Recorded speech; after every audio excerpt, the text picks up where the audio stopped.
विजया एकादशी व्रत कथा। फाल्गुन कृष्ण एकादशी। धर्मराज युधिष्ठिर बोले के जनार्दन, फाल्गुन मास के कृष्ण पक्ष की एकादशी का क्या नाम है तथा उसकी विधि क्या है? कृपा करके आप मुझे बताएं। श्री भगवान बोले, हे राजन, फाल्गुन मास के कृष्ण पक्ष की एकादशी का नाम विजया एकादशी है। इसके व्रत के प्रभाव से मनुष्य को विजय प्राप्त होती है। ये सब व्रतों से उत्तम व्रत है।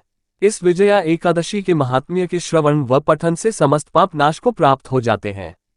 एक समय देवर्षि नारद जी ने जगत पिता ब्रह्मा जी से कहा, महाराज, आप मुझसे फाल्गुन मास के कृष्ण पक्ष की एकादशी विधान कहिए। ब्रह्मा जी कहने लगे कि हे नारद, विजया एकादशी का व्रत पुराने तथा नए पापों को नाश करने वाला है। इस विजया एकादशी की विधि मैंने आज तक किसी से भी नहीं कही। ये समस्त मनुष्यों को विजय प्रदान करती है।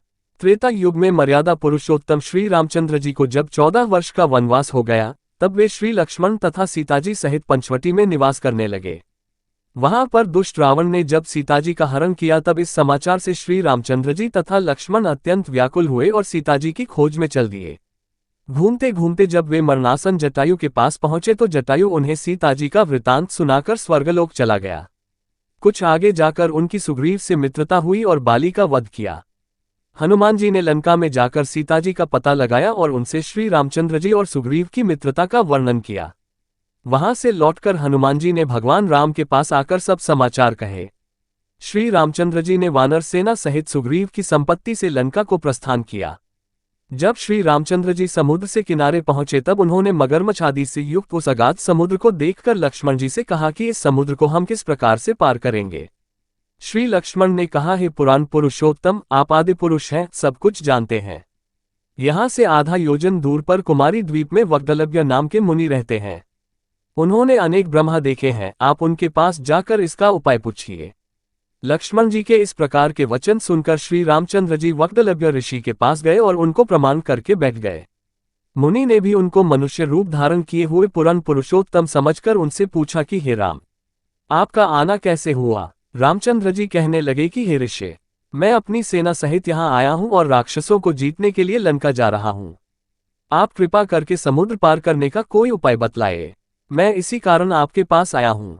वग्दलभ्य ऋषि बोले कि हे राम, फाल्गुन मास के कृष्ण पक्ष की एकादशी का उत्तम व्रत करने से निश्चय ही आपकी विजय होगी, साथ ही आप समुद्र भी अवश्य पार कर लेंगे। इस व्रत की विधि यह है कि दशमी के दिन स्वर्ण, चांदी, तांबा या मिट्टी का एक घड़ा बनाएं। उस घड़े को जल से भरकर तथा 5 पल्लव रख वेदिका पर स्थापित करें। उस घड़े के नीचे सतंजा और ऊपर जौ रखें। उस पर श्रीनारायण भगवान की स्वर्ण की मूर्ति स्थापित करें। एकादशी के दिन स्नानादि से निवृत्त होकर धूप, दीप, नैवेद्य, नारियल आदि से भगवान की पूजा करें। तत्पश्चात घड़े के सामने बैठकर दिन व्यतीत करें और रात्रि को भी उसी प्रकार बैठे रहकर जागरण करें। द्वादशी के दिन नित्य नियम से निवृत्त होकर उस घड़े को ब्राह्मण को दे दें। हे राम, यदि तुम भी इस व्रत को सेनापतियों सहित करोगे तो तुम्हारी विजय अवश्य होगी। श्री रामचंद्र जी ने ऋषि के कथनानुसार इस व्रत को किया और इसके प्रभाव से दैत्यों पर विजय पाए। अतः हे राजन, जो कोई मनुष्य विधिपूर्वक इस व्रत को करेगा, दोनों लोकों में उसकी अवश्य विजय होगी।